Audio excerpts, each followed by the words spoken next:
Pilipinas, magandang araw po sa inyo, Luzon, Visayas at Mindanao at sa mga ka-coffee natin na nakikinig. Nasaan man po kayong panig ng daigdig, basag na basag si Sara Duterte kay Yusek Claire Castro. May pagkaeng-eng kasi itong si Sara Duterte. Previous days, siguro mga 3 days ago, nag-anunsyo po yung ating presidente, si PBBM. Sinabi niya, as of the moment, hindi tayo pa kaya magpadala ng mga eroplano or not directly magpadala ng eroplano, ibig sabihin hindi pa ma-repatriate agad-agad yung mga Pilipino dahil nga sarado ang airspace. Di ba? Sabi ni Sara Duterte, hindi, napakadali lang yan. Kasi nung panahon ng COVID, nagrenta raw sila ng eroplano, commercial flight, dinala nila yung mga nasa Manila papunta sa Davao. Hindi talaga nag-iisip tong si Sara Duterte eh. Hindi niya alam na may gera sa Middle East. At may mga cases na nami-misidentified yung ilang air assets doon na pagkakamalan, nabobomba, namamatay. Siguro si Sara Duterte dahil makitid ang pag-iisip, akala niya, sige kahit may gera, magpadala ko ng eroplano dyan, sige sa Iran airport niya pa ipadala yan. Di ba? O sa Israel airport niya pa ipadala yan. O sige, kunin ko lahat ng OFW dyan. Hindi ganoon yun, madam. Kaya hindi to pwede maging presidente, hindi nag-iisip eh. At kasama niya, may pinagmanahan yung mga dilis eh. Sabi ng mga dilis ngayon, kasi may na-repatriate na ng mga OFW, sabi nila, akala ko ba sarado yung airspace? Hindi talaga nag-iisip eh. Basta dilis talaga, botlogs eh. Ma'am, sir, sinagot ko na yung iba dyan sa comment section. Every hour, nagbabago ang circumstances. Yung sinabi ng presidente na sarado ang airspace, kasagsagan po yan ng gera. Ilang araw na po yung lumipas. Unti-unting nagbubukas ang mga paliparan. Ang punto ko, every hour, nag-iiba ng circumstance. Every hour, nag-iiba ng sitwasyon. Yung sinabi ng presidente yan, 3 days ago or 4 days ago, iba yung sitwasyon ngayon. Kaya ngayon, may mga rerouting,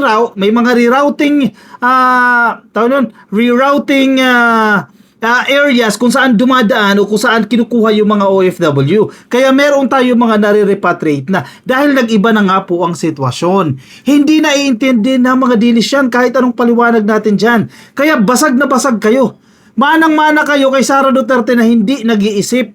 Parang si Harry Roque din yan.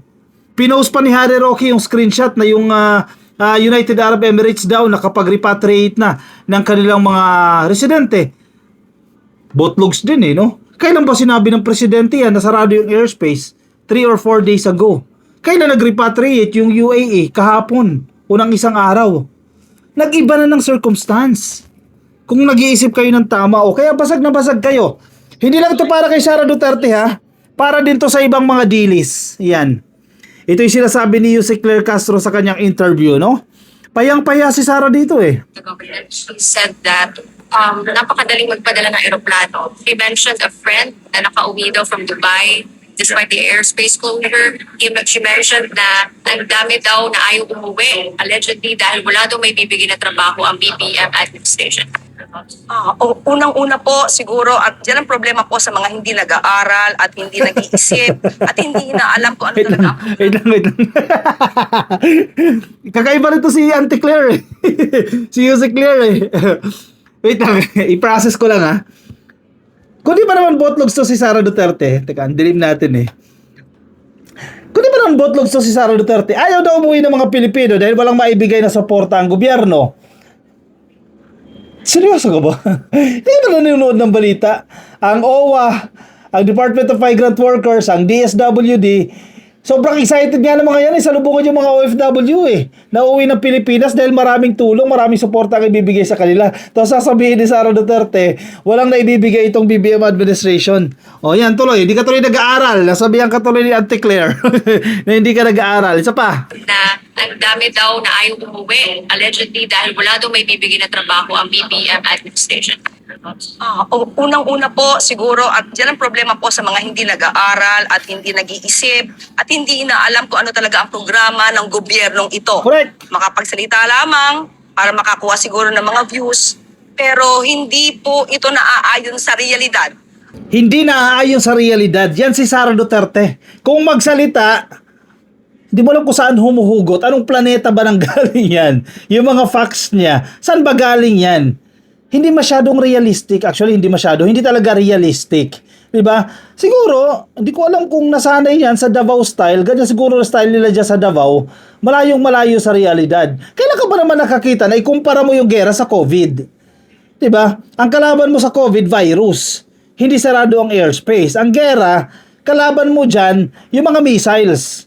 Ano, ipapahamak mo yung mga Pilipino, susunduin mo ng chartered plane, ng commercial flight kahit sarado yung airspace. Hindi talaga nag-iisip tong si Sara Duterte. Kaya basag na ito kay Yusek Claire Castro. Teka ha. Isa pa. Dapat nga po ang isang leader, dapat siya ay nagbibigay ng opinion, siya ay nagsasuggest, nagbibigay ng desisyon ayon sa katotohanan, ayon sa facts, ayon din sa mga sitwasyon at ayon sa mga kondisyon ng mga stakeholders. Hindi po ayon lamang sa iisang kaibigan. Dahil kung dyan po manggagaling ang iyong desisyon, malamang lumigwak ang buong Pilipinas kung puro kaibigan, puro chismis lang po ang ating pagbabasihan ng desisyon. So mas maganda po talaga ang isang leader natin ay marunong mag-isip, marunong magdesisyon, hindi para pa sarili lamang kundi para sa buong bayan. Correct. Oh, ha? Very clear. Galing talaga rin ang Claire magpaliwanag. 1. Bakit kung si Sara Duterte magdesisyon, ang batayan niya isang tao, isang kaibigan? Yung pinupunto ni Yusek Claire dito, which is very intelligent, consider mo lahat ng stakeholders. Hindi lang isang tao. Sino-sino yung mga stakeholders na tinutukoy niya dyan? Yung bansa na lalapagan ng chartered plane na sinasabi niya, ng commercial flight. Willing bang i-accept? O tumatanggap ba? O bukas ba yung airspace? Let's say sa Dubai yan o sa UAE. Bukas ba yung kanilang airspace? Do they accept commercial flights? May operasyon ba ng airlines dyan? Consider niya yun. Private yan. Pangalawa, yung gobyerno. Ano yung policies ng gobyerno na yan? Okay na ba sila? Tumatanggap na ba sila? Diba? Dito sa Pilipinas, ano ba yung policies natin pagdating sa repatriation? Pangatlo, pang-apat, willing ba yung mga OFW? Ilan sa kanila yung willing? Hindi ka pwede magpadala ng isang eroplano dyan at isa lang ang sasakay o dalawa lang ang sasakay. Kailangan mo maging cost efficient dyan. Si Sara Duterte, ang batayan niya, kaibigan niya lang. O, may isang kaibigan daw siya na nakauwi na. O, sino yung kaibigan na yan? Mamaya, multi-billionaire yung kaibigan na yan Pogo star yan Diba? O, drug lord yan May sariling helicopter, may sariling eroplano. O saan dumaan yan? Anong routes ang dinaan yan? Yun lang ang batayan ni Sara Duterte. Tama rin yung punto ni Yusek Claire Castro dito Yan ang mahirap sa mga taong hindi nagbabasa, walang alam sa programa ng gobyerno. Napakaraming ginagawa ng gobyerno para tulungan yung mga kababayan natin, yung mga OFW na apektado dyan sa Middle East. Sa gera na yan, dyan sa Middle East. O sige, para alam mga dilis na nakikinig sa atin, para alam nyo lang bigyan ko kayo ng update yung assistance na ibinibigay po ng gobyerno, collective efforts po ito ng gobyerno para po sa mga apektadong OFW. May mga na-repatriate na po tayo. As of today, March 9, 2026, ang oras po natin, 3:00 po ng hapon, March 9, 2026, 90 OFWs safely repatriated from Middle East. Additional lang po yan Yang 90 additional OFWs na repatriate po ng maayos mula sa Middle East. Government expands repatriation and protection efforts bringing a total of 410 repatriations and 9,000 more being assisted in the Middle East. Pangalawa, iniisip pa lang ni Sara Duterte, nakakausap siya ng chartered plane. May kinakausap na raw siya mga OFW dyan. Ewan ko kung sino mga kinakausap niya, mga kapwa dealers niya. Nagawa na po ni PBBM. Nagawa na, in fact, 410 na po. At meron pa pong additional 9,000 na inaasistihan o tinutulungan po dyan sa Middle East. Ang isa rin kasing issue dyan, na hindi alam ng mga dealers, hindi lahat ng OFW sa Middle East gustong lumikas. Kasi yung iba, pakiramdam nila safe sila sa kanilang employer. Pakiramdam nila safe sila sa gobyerno. They are well protected by their government. Kaya ayaw nila mag-repatriate.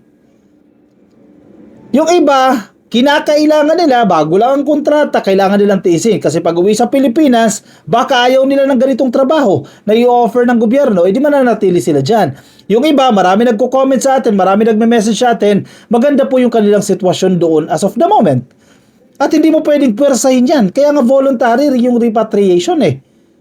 Voluntary hindi mandatory. Kapag sinabi mong mandatory, wala kang magagawa, lahat kayo lilikas. Ito ay voluntary. At yung mga interested, ina-assistihan ng gobyerno. Hindi alam ni Sara Duterte yan. Ngayong araw lang po, kahapon pala ito, 9:40 PM, March 8, dumating po sa NAIA Terminal 3 itong 90 overseas Filipino workers o OFW. Tapos sasabihin mo, walang ginagawa ang gobyerno.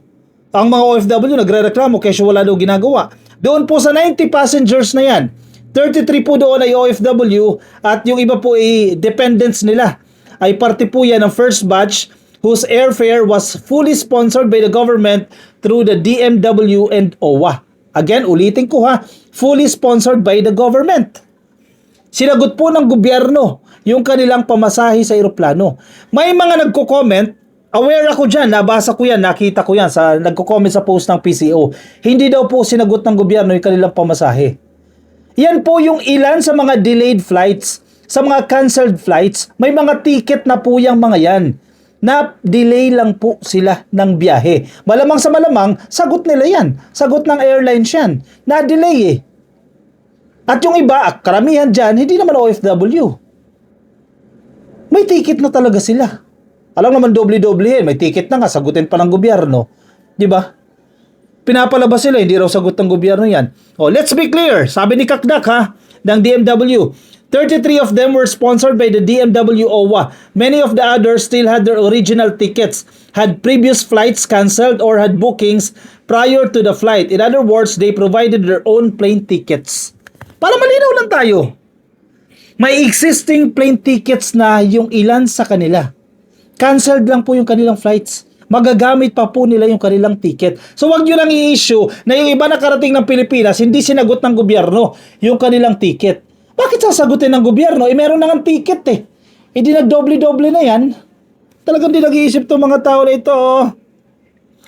Saan galing po yung mga repatriates? Abu Dhabi, Dubai, Saudi Arabia, Bahrain, at iba pa pong area sa UAE. Kasi again, yung iba po, nagbubukas na sila ng kanilang mga paliparan. Hindi pa po 100%, pero partially, bukas na po yung kanilang airspace. Maliban na lang doon sa mga high-risk areas. Di ba? Sabi pa ni OWA Administrator Attorney Patricia Yvonne Kaunan, no? Kunanan natin ito, Kaunan. Assistance is provided on an individualized basis to ensure that every returning Filipino receives the support needed. May ibinibigay po na tulong sa ating mga kababayang OFW at sa kanilang mga dependents na gusto pong umuwi ng Pilipinas at sa tingin nila hindi sila ligtas sa kanilang kinaroroonan dyan sa Middle East, dito sila sa Pilipinas. So wag nyo nang i-issue, di ba? Ang hilig nyo pang i-issue yung gobyerno eh. Napakasipag na nga nila Kakdak eh. In fairness sa DMW, in fairness sa OWA, in fairness sa DFA, sa DSWD, wala nang tulog yung mga yan eh. Kakabigay ng serbisyo tapos hindi nyo man lang ma-thank youhan. Di ba, mabigyan ng thank you. Yung ibang mga pasahero na kasama doon sa eroplanong na-repatriate, ang yayabang pa. Hindi naman sinagot ng gobyerno. Buti nga nakauwi kayo ng ligtas eh. Di ba, doon tayo naiinis eh sa napakayayabang ng mga Pilipino. Yung nakita ko nag-post, hindi daw sinagot ng gobyerno yung kanyang plane ticket. Tanga ka ba? Sorry for the word, pero may existing ticket ka. Cancelled lang yan eh. Swerte ka nga nakabalik ka ng Pilipinas, yung iba tinamaan ng shrapnels, namatay. Swerte ka, nandito ka na sa Pilipinas. Hindi ka nagtatago sa mga areas dyan, sa mga high-risk areas na binubomba. Diba? Magpasalamat ka pa. Maging thankful pa tayo. Huwag tayo maging ingrata. Diba? Ay nako, talaga itong mga utak dilis na to eh. Napapahiya tuloy kayo. O sige, komento po ang inyong opinion. Kahit dilis ka, pwede ka magkomento dyan. Di kita bilhin na black, no? As long as okay yung mga sinasabi mo, hindi against sa community standards ng Facebook, pwede po kayo magkomento dyan. Yung mga nasa Facebook, make sure na naka-follow na po kayo except sa mga dilis. Follow na po kayo sa mga nasa YouTube. Subscribe po kayo except sa mga dilis. At nasa TikTok, subscribe na rin po kayo. Magkita-kita tayo ka-coffee sa akin susunod na video. Paalam po sa inyo. Bye-bye.